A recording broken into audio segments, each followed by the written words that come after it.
ప్రేక్షకులందరికీ నమస్తే. ఈ సాయిబాబా కల్ట్‌లో రకరకాల వ్యక్తులు మనకు కనిపిస్తున్నారండి ఈరోజు. సాయిబాబాని ఒక గురువుగా పుష్ చేసే వాళ్ళున్నారు. కొందరొచ్చి అవధూత అంటారు. ఇంకొందరొచ్చి దేవుడు అంటారు.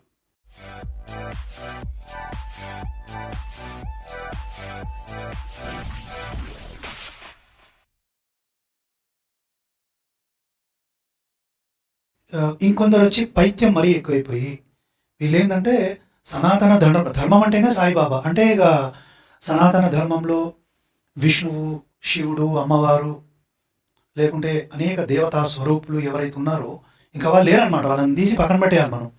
వేదాలు, ఉపనిషత్తులు, ఇతిహాస పురాణాలు అన్నీ తీసి పక్కకు పెట్టేయాలి.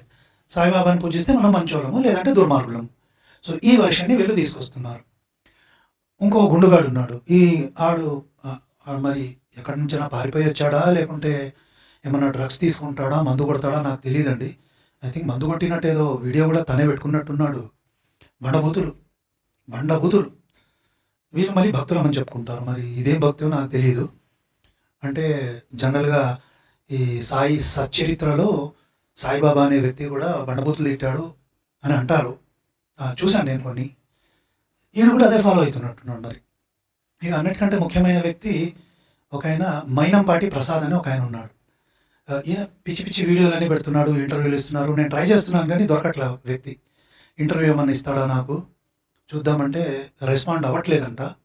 ఎందుకంటే ఒకరి ద్వారా నేను కాంటాక్ట్ చేశాను. ఈయన కంటిన్యూస్గా వీడియోలు పెడుతున్నాడు. ఒక బ్రహ్మాండమైన వీడియో పెట్టాడు. అది విన్న తర్వాత నా ఫ్యూజులు అయితే ఎగిరిపోయినాయి.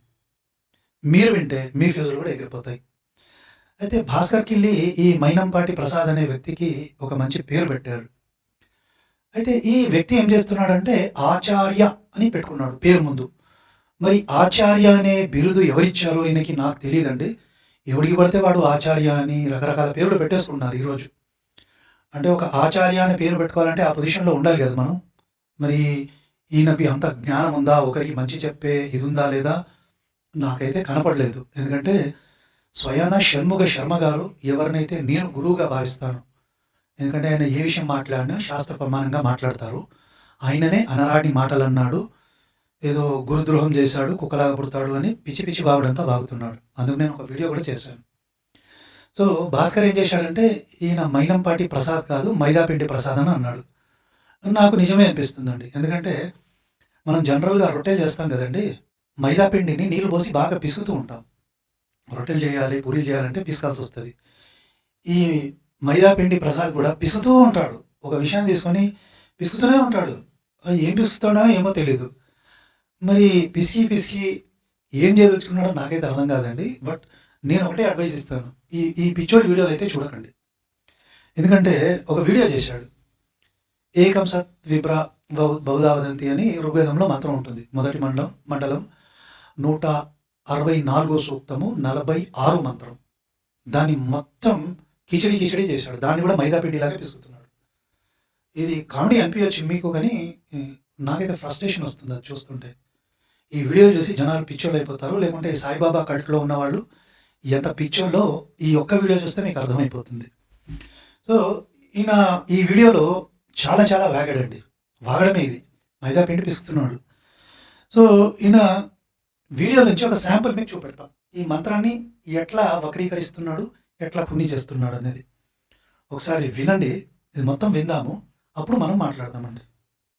అక్కడ అల్లా అన్న దృష్టిలో పేరు లేదు, ఇక్కడ ఏకం అన్నారు, వాళ్ళు దైవం అన్నారు. అంటే ఏమిటి? దైవం ఏకం. ఎంత అద్భుతంగా సరిపోయిందండి. సో అక్కడ ఏకం అని ఉంది, ఏకం సద్విప్రాభవు, అది రెండో లైన్లో వస్తుంది. సో దాన్ని తీసుకున్నాడు. ఏకం అంటే ఒకటి, అక్కడనేమో అల్లా అంటే దైవం అని తీసుకున్నాడు. అంటే సాయిబాబా అల్లా మాలిక్ అన్నాడు కదా, దాంతో చాలామంది అబ్జెక్షన్ చేశారు. ఎందుకంటే ఈ రోజులలో అల్లా అనే పదం ఏదైతే ఉందో జనరల్గా ముస్లిమ్స్ వాడతారు. అల్లా మాలిక్, అల్లా అచ్చా కరేగా ఇలాంటి పదాలు ఈ సాయిబాబా అనే వ్యక్తి వాడాడు. దాన్ని వీళ్ళతో బుక్లో రాసుకున్నారు. అది ఎంతవరకు నిజమో కూడా మనకు తెలియదు. ఎవరో రాసుకున్నారు, ప్రామాణికం కాదు, ఎవరో పైత్యం కొద్దీ రాసుకున్నారు. సో ఈ రెండు సరిపోయినాయంట. మరి మైదాపిండి పిసకడం అంటే ఇదే, ఎట్లా సరిపోయినా నాకైతే అర్థం కాలేదు. అక్కడ అల్లా అన్నది దైవం, ఇక్కడ ఏకం అన్నది ఒకటి. అంటే దైవం ఒకటే సత్యం, ఇది కదా దాని అర్థం. అదన్నమాట. అక్కడ దైవం అంట, ఇక్కడ ఏకం అనేది సత్యం అంట. అంటే మైదా పిండి పిసకడం అంటే ఏందో మీకు కాస్త అర్థమైతే బాగుంటుంది. అల్లా మాలిక్ అంటే దైవం ఒకటే యజమాని అని అర్థం. చాలా మంది రాజకీయ నాయకులు కానివ్వండి, సమాజంలో ఉన్న పెద్ద పెద్ద వాళ్ళు కానివ్వండి, ప్రజల యొక్క అజ్ఞానాన్ని మతం రూపంలో ప్రబల చేసి బాగా ప్రచారం చేసి మనుషుల్ని పిచ్చివాళ్ళని చేసి వాళ్ళని వాళ్ళు కొట్టుకునేటట్టు చేశారు. ఇప్పుడు జరుగుతున్నది కూడా అదే. సో ఎవరో రాజకీయ నాయకులు కొట్టుకున్నట్టు చేస్తారు. మరి ఎవరి గురించి ఈ క్యాండిడేట్ మాట్లాడుతుండో నాకు తెలియదు. కానీ మతం పేరుతో క్రైస్తవం కొన్ని కోట్ల మందిని చంపింది, ఇస్లాం కొన్ని కోట్ల మందిని చంపింది. మరి దాని గురించి ఈ క్యాండిడేట్ మాట్లాడుతున్నాడు అంటే మాట్లాడట్లా. అంటే మరి హిందూ అని చెప్పుకుంటున్నాడా, ఈయన కూడా ఏమన్నా కింద కట్ చేసుకున్నాడా నాకైతే తెలియదండి. అంటే పైననైతే టోపీ లేదు, మరి కింద ఏమైనా కట్ చేసుకున్నాడో మీరు కన్ఫర్మ్ చేసుకోండి, నాకు తెలీదు.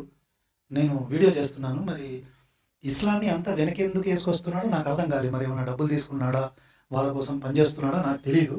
విందాం. ఎంత క్లియర్గా ఉందో చూడండి. ఋషులు చెప్పిన ఏకం సత్ అంటే ఒకటే సత్యము. శబాష్. అల్లా మాలిక్, అల్లా అంటే దైవము, ఒకటే దైవం యజమాని అంటే దైవం ఒకటిగా యజమాని. రెండు దైవాలు లేవు. మైదా పిండి పిసకడం అంటే నేను చెప్పా కదా ఇదేనండి. పిసుకుతూనే ఉంటాడు. పిసికి పిసికి పిసికి మీకు చపాతీలు చేస్తున్నాడా, మీకోసం పూరీలు చేస్తున్నాడా, లేకుంటే పిసికి పిసికి దాన్ని ఊరిలో పడేస్తాడా నాకు తెలీదు. ఈ పిసకడం అంటారు దాన్ని. మన ఋషులు కూడా ఉండని చెప్పట్ల. ఈ విప్రా బహుదావదంతిలో వచ్చినటువంటి గందరగోళం ఇదంతా కూడా అది పక్కన పెట్టండి కాసేపు. అసలు మొత్తం గందరగోళం సృష్టించారు అది. సో విప్రా బహుదావదంతిని పక్కన పెట్టేయాలంట.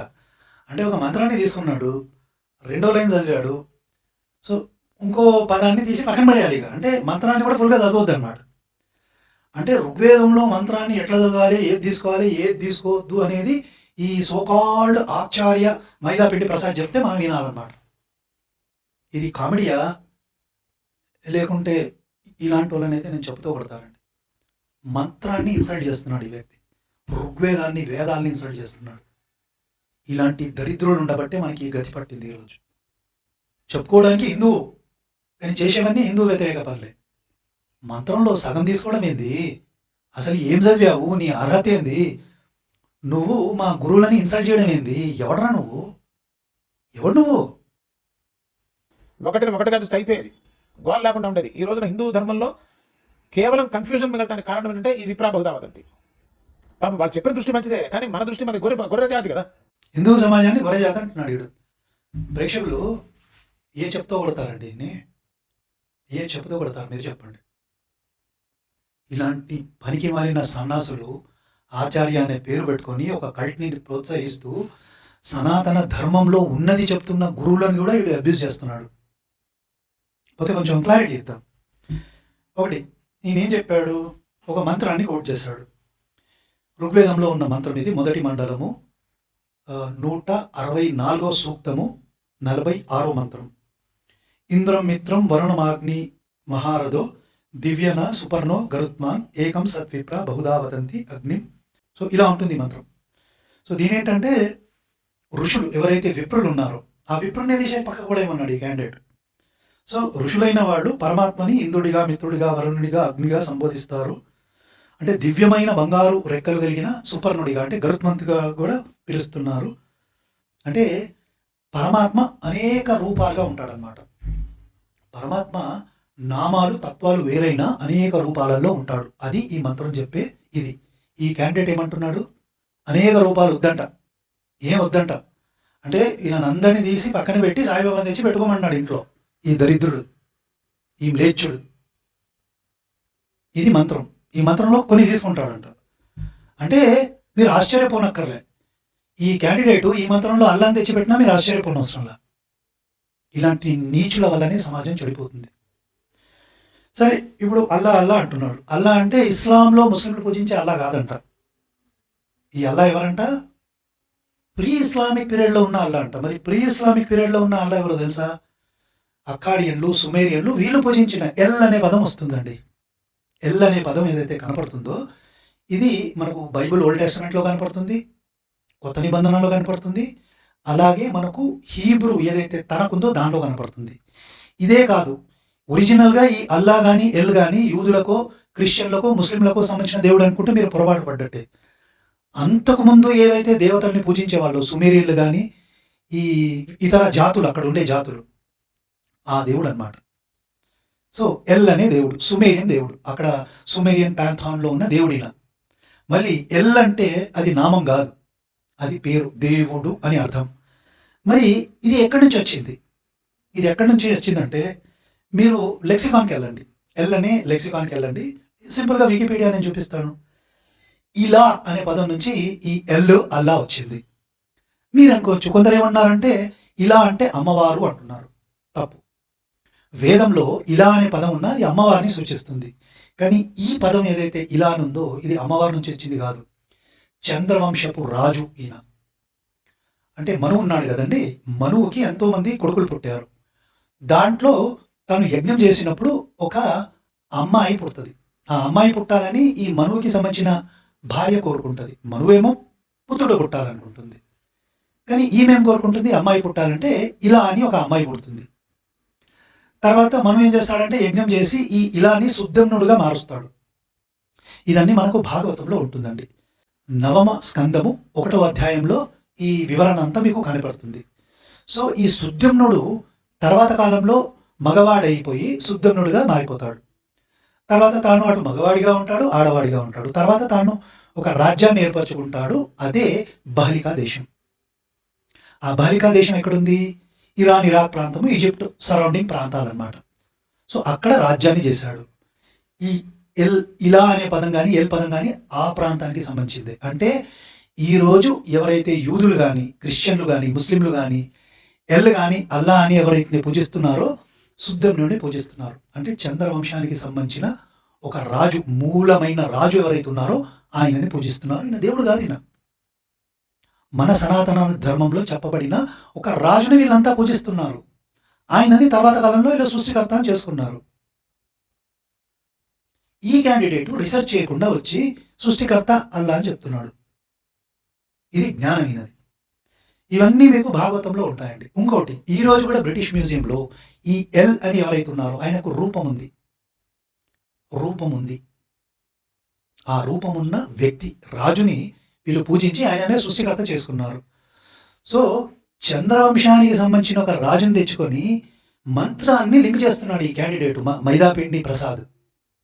ఎంత పాపం ఒడిగట్టుకున్నాడో చూడండి. బేసిక్ నాలెడ్జ్ లేదు, పేరు ముందు ఆచార్య అని పెట్టుకున్నాడు. నీకు దమ్ముంటే నాతో డిబేట్కి రా, నువ్వు చెప్పినవి నిరూపించు. మంత్రాన్ని మొత్తం కోట్ చేసి అది నువ్వు నమ్ముతావా లేదా, ఋగ్వేదాన్ని ఉపనిషత్తులని నమ్ముతావా లేదా, క్లారిఫై ఇవ్వు నాకు. ఇంకోటి, ఇలాంటి పిచ్చి పిచ్చి వీడియోలు చేయకు, జనాలు ఊస్తారు పట్టుకొని. నీకు సనాతన ధర్మం మీద మాట్లాడే అర్హత లేదు, మా గురువుల మీద మాట్లాడే అర్హత నీకు లేదు. నువ్వు నీ సాయి కల్ట్లో ఉండి దాన్ని ప్రచారం చేసుకో. అనవసరంగా దాన్ని సనాతన ధర్మాన్ని లింక్ చేసి పిచ్చివాగుడు వాగకు.